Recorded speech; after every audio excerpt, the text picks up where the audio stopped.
quien elige. Nadie puede convertirte en una víctima si tú decides pararte en tu lado responsable y pensar, ¿y ahora qué hago yo con esto? ¿Qué es? ¿Hacia dónde me muevo? ¿Qué puedo crear? ¿Cómo lo puedo transformar? ¿Cómo lo puedo trascender? Siempre aquí, siempre ahora. No hay víctimas ni victimarios, eso lo mencioné al principio. Yo elijo siempre qué hago con eso que se manifiesta en mi experiencia cotidiana. A veces no son las situaciones, sino qué hago yo con las situaciones, lo que hace la diferencia. Vamos a pensar que hay cuestiones que están fuera de mi manejo. No me gusta la palabra control. Sin embargo, yo pienso que todo el tiempo estamos creando o fabricando lo que hay en nuestra experiencia de vida. ¿Cuáles son mis pensamientos? Y eso es lo que se manifiesta finalmente. Y puedo crear desde el amor o puedo fabricar justamente desde el lado víctima.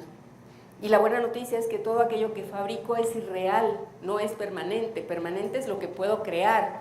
Por lo tanto, aquí y ahora elijo de nuevo y me regreso a mi lado responsable y me pregunto una vez más, ¿y ahora qué? ¿Y ahora qué hago con esto? ¿Y ahora para qué me sirve? Para regresar al bienestar me conviene soltar eso que ya no está aquí también, porque cuántas veces una persona se queda añorando el pasado y hay personas que dicen yo tuve, yo hice, yo fui y ahora no tengo aquello que tuve y empiezan a extrañar lo que fue en el pasado, cuando resulta que tú estás aquí y ahora y que tú no puedes regresar al pasado, ni en patines, ni en bicicleta, ni nadando tampoco, porque no está. Si tú me cuentas una experiencia del pasado, tú no puedes decirme, mira, esto fue todo lo que yo tuve en el pasado, ¿cuánto me quería? No sé, el novio ese que tuve, o mi mamá, o mi papá, que ya no están aquí, y sin embargo ahora no tengo eso y me siento muy triste. Pero tú no me lo puedes enseñar, porque eso solamente existe en tu pensamiento, y quizás ese pensamiento está produciendo un sentimiento que te lleva al malestar. Y no es que te olvides de las personas que has amado, porque yo tengo justamente, esto es mi punto de vista, yo pienso que cuando amas a alguien, puede ser que esa persona ya no esté aquí, sin embargo, sigue estando en tu corazón. Y si todos somos un solo espíritu, seguimos eternamente unidos a esa persona que ya no está en este plano. O termina una relación, y hay personas que tienen una dificultad, a veces enorme, justamente para salir, para cerrar ese ciclo. Hay algo muy interesante que yo leí en la contraportada de un libro, y casi por eso lo compro, que dice que cuando una relación inicia se requiere de 2 personas y para que termine con una sola basta y sobra. Y cuánto trabajo justamente le cuesta a alguien desde el lado víctima cerrar ese ciclo y decir, pero ¿cómo que se fue? Si yo todavía lo quiero y yo quiero que esa relación continúe. Y sin embargo, se acabó. Como dicen en Cuba, se acabó lo que se daba, chica. Se acabó lo que se daba. Y me conviene asumirlo aquí y ahora. Y sí, me duele, entonces voy a darme el permiso de sentir lo que sea que esté sintiendo. Y después voy a tomar la decisión de salir de ese lugar oscuro, donde aparentemente hay oscuridad, que no es algo real, y regresar a esta parte luminosa, ver esa lucecita que dijimos al principio que brilla a lo lejos y que me muestra que hay un camino diferente para mí, y cerrar ese ciclo. Cerrar ciclos, perdonar también es otra cuestión muy importante. ¿Qué tanto trabajo le cuesta a una persona perdonar? Existen muchas creencias que hacen que la persona no perdone porque dice no se lo merece. Y cuando yo no perdono, ¿quién será la víctima? ¿Y será que yo voy a perdonar porque el otro lo merece o no lo merece? ¿O para qué voy a perdonar? Para liberarme, para regresar yo al bienestar, porque dije que el bienestar es lo más importante que existe para mí. Y sin embargo, cuando estoy enojado, cuando tengo un resentimiento, porque tú te has dado cuenta de que la palabra es resentimiento, quiere decir que vuelvo a sentir aquí y ahora algo que sentí allá y entonces es un resentimiento. Me traigo aquello, lo vuelvo a sentir aquí y sigue causando el mismo efecto en mí.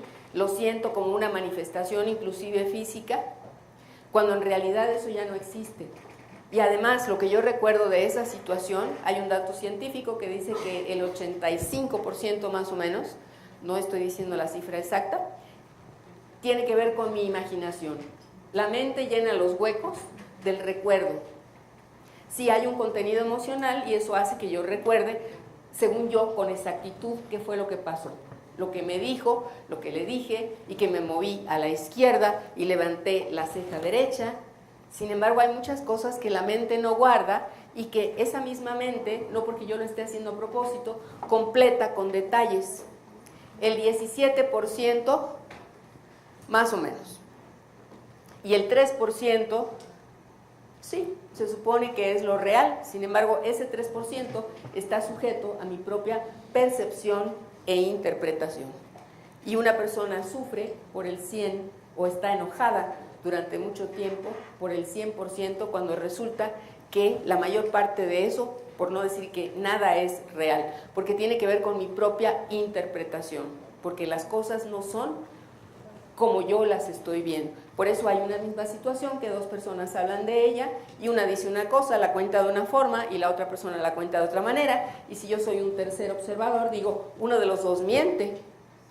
Y resulta que no, cada quien tiene su propia versión. ¿Qué versión me conviene más? ¿La versión de víctima o la versión de protagonista, una vez más? Porque yo soy quien decide. Entender no significa justificar. Quiere decir que yo puedo entender el porqué del comportamiento de alguien y no lo estoy justificando. Estoy entendiendo que él también en su experiencia de vida tuvo ciertas situaciones que lo llevan a comportarse de determinada manera. Porque es su comportamiento en realidad lo que a mí me lleva a sentirme enojada o me lleva a sentirme triste, no lo que él me hizo o lo que él me dijo a mí, sino algo que él dijo o hizo a mí me lleva justamente a sentirme en malestar. Perdonar no implica soportar, porque uno de los argumentos para que alguien no perdone, o a veces una persona dice, es que yo ya lo perdoné 10 veces y me vuelve a hacer lo mismo. Perdonar no implica soportar. Yo puedo perdonar y decir, tú allá y yo acá. ¿Te parece? No necesariamente perdono y me lo traigo a vivir conmigo a la persona, sino que yo puedo decir, perdono, todo está bien, todo es perfecto, no hay algo que perdonar, porque realmente yo perdono cuando digo no hay algo que perdonar. Cuando yo todavía digo, es que yo ya perdoné a esta persona por el daño terrible que me hizo, ¿será que ya perdoné?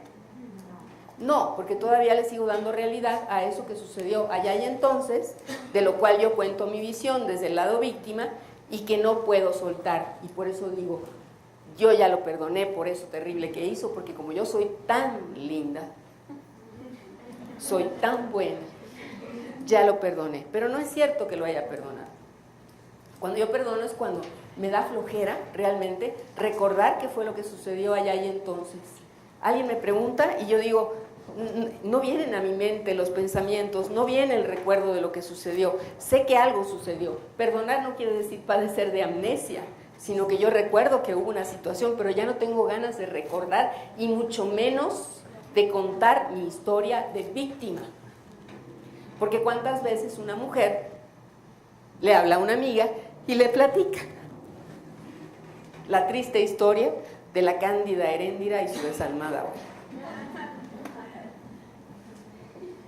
Y luego le habla a otra amiga y le cuenta, y luego como amigas en alguna época de mi vida yo también lo hice, lo confieso aquí públicamente, claro. Y entonces la amiga yo le decía, no, es que tienes toda la razón para sentirte así, ¿cómo es posible que te haya hecho eso? Claro, en mi tierna juventud, en la primera juventud, esta es la segunda o la tercera, ya no sé. Entonces cambia radicalmente esta parte cuando desde el lado responsable alguien me platica algo así, yo solamente escucho y no digo nada, nada. El quinto acuerdo de la sabiduría tolteca, si ustedes leyeron los 4 acuerdos, el quinto acuerdo es maravilloso también, y dice, sé escéptico y aprende a escuchar. Quiere decir que cada uno de nosotros, incluyéndome a mí, contamos una historia, pero surge ese profundo respeto, tolteca quiere decir artista, surge este profundo respeto de escuchar la historia que me está contando alguien, que no le creo, no porque esté pensando que me miente, sino porque estoy consciente de que tiene su propia versión, igual que yo. A mí también me conviene ser escéptica con lo que yo ya me di cuenta. A mí también